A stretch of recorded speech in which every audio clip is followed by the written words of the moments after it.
किसी के आने की आहट पाकर भीष्म पितामह ने धीरे धीरे आंखें खोली। सामने धर्मराज युधिष्ठिर थे। महाभारत का युद्ध खत्म होने के बाद युधिष्ठिर शासक के धर्म, राजनीति और शासन से जुड़ी तमाम सवालों को लेकर पितामह के पास जाते रहते हैं। लेकिन उस दिन उन्होंने पूछा, संभोग में किसे ज्यादा आनंद आता है, मर्द को या औरत को? पितामह के पास कई पीढ़ियों का ज्ञान था, लेकिन इस सवाल का कोई सीधा सटीक जवाब वह नहीं दे पाए। यह सवाल कठिन इसलिए था और अब भी है क्योंकि सही उत्तर किसी एक ही शख्स से मिलेगा जिसने दोनों जिंदगियां जी हो, यानी ऐसे शख्स जिन्होंने स्त्री और पुरुष दोनों ही रूपों में अपने जीवन को जिया हो। पौराणिक गाथाओं में ऐसे दो शख्स मिलते हैं। हिंदुओं में राजा भंगस्वाना और ग्रीक कथाओं में संत टायरसियस। पितामह ने युधिष्ठिर को भंगस्वाना की कहानी सुनाई। भंगस्वाना एक तेजस्वी राजा था, लेकिन बिना संतान के उसके बाद कोई वारिस नहीं था जो उसके राज्य को संभाल सके। संतान हासिल करने के लिए भंगस्वाना ने एक अनुष्ठान किया। इससे उन्हें 100 पुत्र हासिल हुए, लेकिन एक खता हो गई। उस अनुष्ठान में अग्नि देवता को ज्यादा सम्मान मिला और इसने देवराज इंद्र को खफा कर दिया। इंद्र चाहते थे कि राजा को उसके किए की सजा दी जाए, लेकिन भंगस्वाना में ऐसा कोई दोष था ही नहीं। इंद्र को अपने अपमान का बदला लेना था।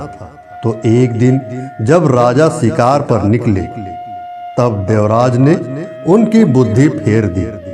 भ्रम का शिकार होकर भंगस्वाना अपनी सेना से बिछड़ गए, रास्ता भूल गए। जंगल में भटकते भटकते उन्हें भूख और प्यास ने आ घेरा। तभी सामने एक सरोवर दिखाई देती है। साफ पानी देखते ही राजा ने उस ओर घोड़ा दौड़ा दिया। पहले उनके पालतू ने प्यास बुझाई, उसके बाद उन्होंने अपनी प्यास बुझाई। लेकिन यह क्या, पानी पीते ही उनके शरीर में परिवर्तन आने शुरू हो गए। बलिष्ठ हाथ पैर कोमल अंगों में बदलने लगे। दाढ़ी मूछ गायब, छाती के लिए कवच का भार उठाना मुश्किल हो गया। कमर पर बंधी तलवार एकदम से भारी लगने लगी। भंगस्वाना ने सरोवर के पानी में खुद को देखा। वह एक युवती बन चुकी थी। कुछ देर के लिए वह सुध बुध खो बैठे और जब उन्हें होश आया तो अपने पर शर्म आने लगी। इतने बड़े राज्य का राजा, एक कोमलांगी युवती, अब क्या मुंह लेकर वापस लौटूंगा? क्या कहूंगा अपनी पत्नियों और बेटों से? जनता को क्या जवाब दूंगा? तमाम उधेड़बुन में फंसे भंगस्वाना ने एक फैसला किया और अपने राज्य की ओर चल पड़े। जितना हैरान वह खुद हुए थे, उससे ज्यादा वे लोग हुए जिन्होंने अपने राजा को इस रूप में देखा। भंगस्वाना ने अपने सभी दरबारियों, पुत्रों, पत्नियों और परिवार के दूसरे लोगों को बुलाया। उन्हें पूरी कहानी बताई कि कैसे एक सरोवर के जल ने उनका यह हाल कर दिया है। फिर उन्होंने अपने पुत्रों से कहा, मिल बांट कर शासन करो। राजपाट छोड़कर वह युवती, जो कुछ समय पहले तक पुरुष रूप में थी, जंगल की ओर चल पड़ी। वन में युवती भंगस्वाना एक तपस्वी के आश्रम में रही और वहां उसने 100 पुत्रों को जन्म दिया। उन 100 पुत्रों के साथ वह फिर अपने राज्य पहुंची। उसने अपने सभी 200 पुत्रों को एकजुट किया और मिलकर राज करने का आदेश दिया।